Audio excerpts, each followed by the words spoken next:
e-commerce, fast fashion brands that they built, kind of gamifying e-commerce, just knocking the socks off of Western competition. So you're going to see this over, and extends into photovoltaics and solar panels, and of course into all kinds of hardware. So today, if you're in an emerging market, more likely than not, you have a Chinese phone in your hand. Apple is way too expensive for anyone. So those are the metrics I'm worried about. All right, guys, we got Ben here today. We are at AmFest. Is this your first one? It is. Let's go. What do you think so far? Amazing. I've met some good people. Yeah. You had a breakfast this morning with Charlie, right? Yeah. How'd that go? Really impressive seeing the results of all the work that they've done over the last year and how much of this vote they turned and how much really I think that this election can be credited to their work. Dude, I think he might have been Trump's MVP this election. For sure. I mean, he was going to college campuses every single day. For sure. And the clips were getting tens of millions of views. Yeah. Is that how you found out about him, through the clip? No. I've known Charlie since 2016. Wow. I met Charlie then, and he invited me, to his credit, to one of his events. I think it was an AmFest or something in Washington with President Trump, and I couldn't fit it in my schedule, and I regret it. But I've kept in touch, and so they invited me out here this time around. But then they've been trying to get me to come things for a while. I love it. So you've been going to China back and forth for the past 9 years. What's been going on with your trips lately? I mean, I took the view a long time ago that our biggest geopolitical, military, economic competitor was going to be China for all of our lifetime, and probably that of our children. And I'm a little older than you, but I was in high school when 9/11 happened. And immediately after it happened, a few people had different reactions. Some raced to join the military and enlist.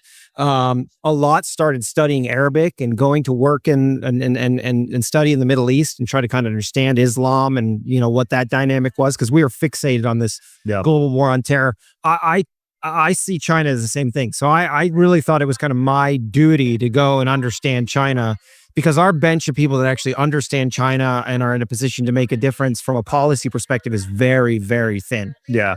And there's a lot of misinformation on China too, right? That's right. I mean, people around here would understand this concept of fake news. I mean, fake news doesn't just extend to the Republican Party. There's a huge opacity around China and the way it's described and depicted economically, politically, militarily, and that leads to misadvised policy decisions. Right. What do you think the biggest misunderstandings are with China from ordinary people?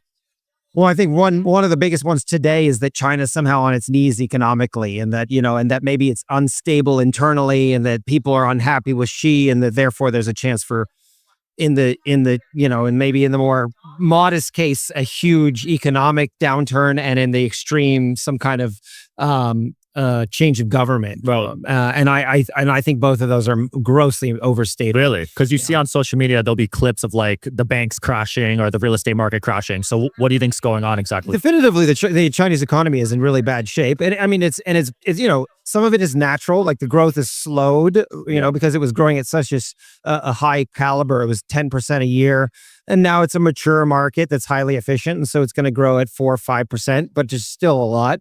But it had its own kind of property sector bubble and crash, a little like Japan did. It's had a huge geopolitical kind of pushback against it, not just from the United States. Its international relations with, say, India have fallen apart. Other parts of the world, say Japan, Korea, Australia, are pushing back hard. Parts of Europe. So it's kind of facing a perfect storm of factors that have been beating it down. But that hasn't diminished the power of the CCP nor of Xi Jinping.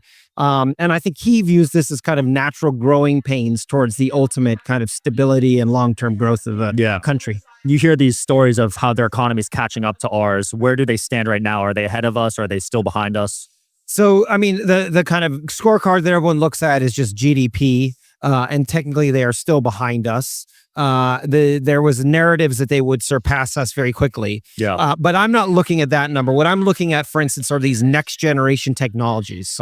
And the things that will shape our interaction with technology, the military. So, for instance, China is definitively the world leader in commercial drones today. Wow! And if you look at drone technology, it's what's changed the whole nature of warfare. A couple $100 drone is now able to immobilize a $5 million tank. Wow! And so so what they've got now is technology, hardware, and software that is perfectly designed for the new era we live in. Shout out to today's sponsor, Prolon. If starting the year with a fast feels a little daunting, you're not alone. There's an entire community of individuals wanting to make a meaningful decision in their health, just like you. This is what makes group fasting so powerful and why I'm joining in on Prolon's January Longevity Challenge, which is a coach-led program to set you up for fasting success. Prolon's fasting mimicking diet is a revolutionary plant-based nutrition program that nourishes the body while making cells believe they're fasting. I got all 5 boxes here and I'm starting day 1 tomorrow. It's researched and developed for decades at USC's Longevity Institute and backed by leading US medical centers.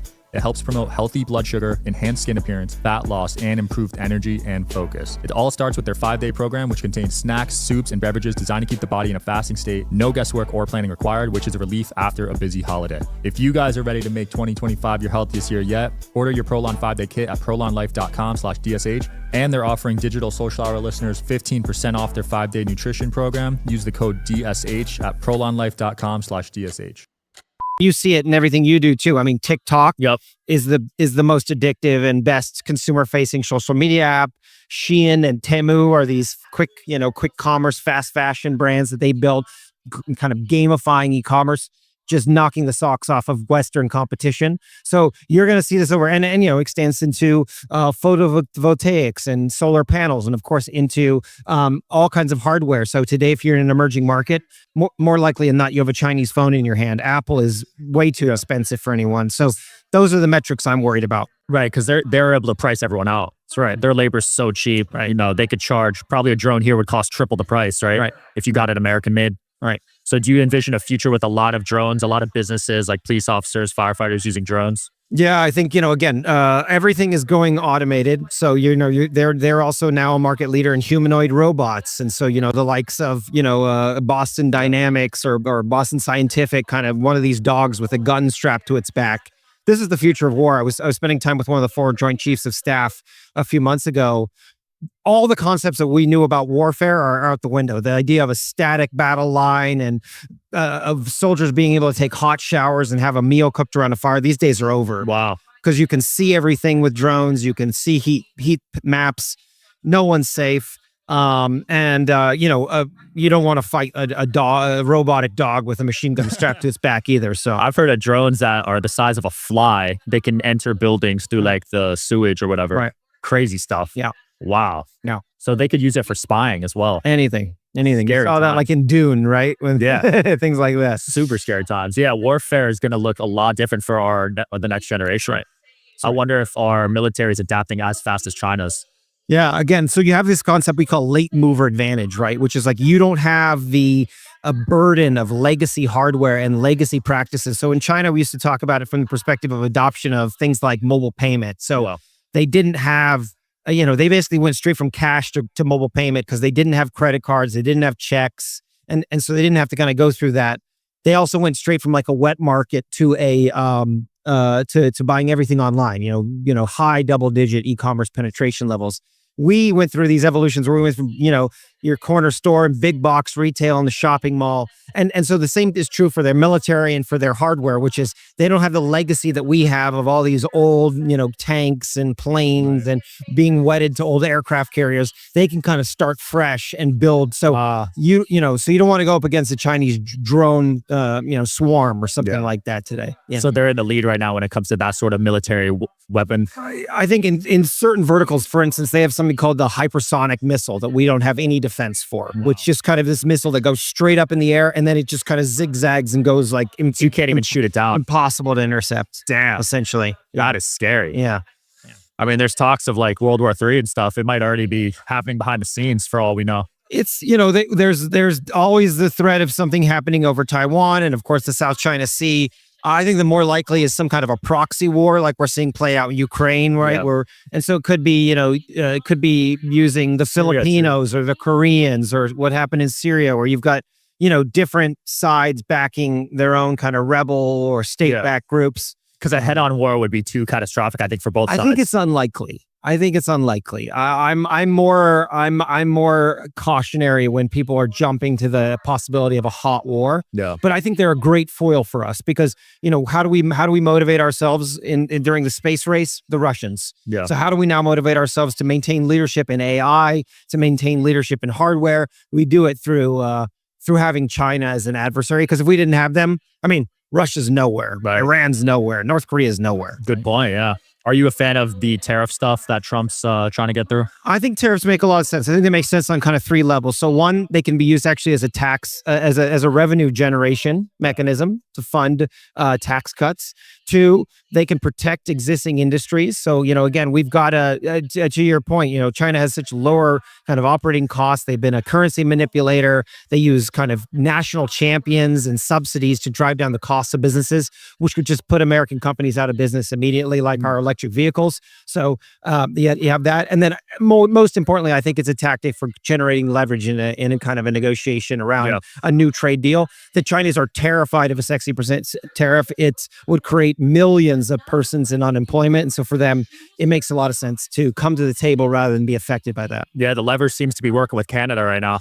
You'll see it with the Chinese literally are through intermediaries right now, trying to reach out to Mar-a-Lago and saying, what do you want? Really? Yeah. Oh, what do you want? So they're willing to work with us. They want to do a deal. Okay. I think they would be happy That's to a do a good deal. sign, right?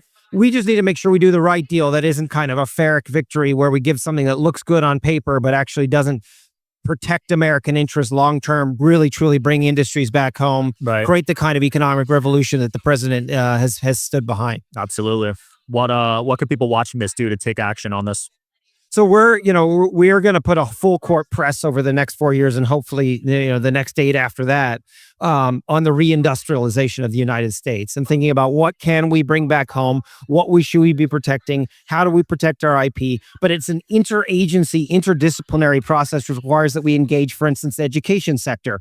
One of the biggest problems in America today is we don't have the engineers necessary to bring a lot of these kind of next generation technologies home or to build them domestically. So we need to create kind of a German type education system where even in high school, a certain cohort branches off and starts going into trade schools to teach them engineering skills and kind of work in lockstep with industry. So they're being trained when they're 16, 17, rather than graduating with a degree in, I don't know, liberal arts, and then trying to like retroactively go backwards and become an engineer. And so it has to do with immigration. How do we keep the best minds here and ensure that they don't take our knowledge and run back to wherever they came from? It relates to how we subsidize technologies like we did just with the CHIPS Act, but now another 100 versions of this to bring back shipbuilding to America and to bring back, automotive and to bring back hopefully some of this hardware that we've lost. Automotive's needed, right? We're falling behind in automotive For sure. I mean, you actually, the CEO of Ford recently went to China and I think just blew his socks off what they've been doing there on the electric vehicle front. He tweeted about this. He spoke publicly about it.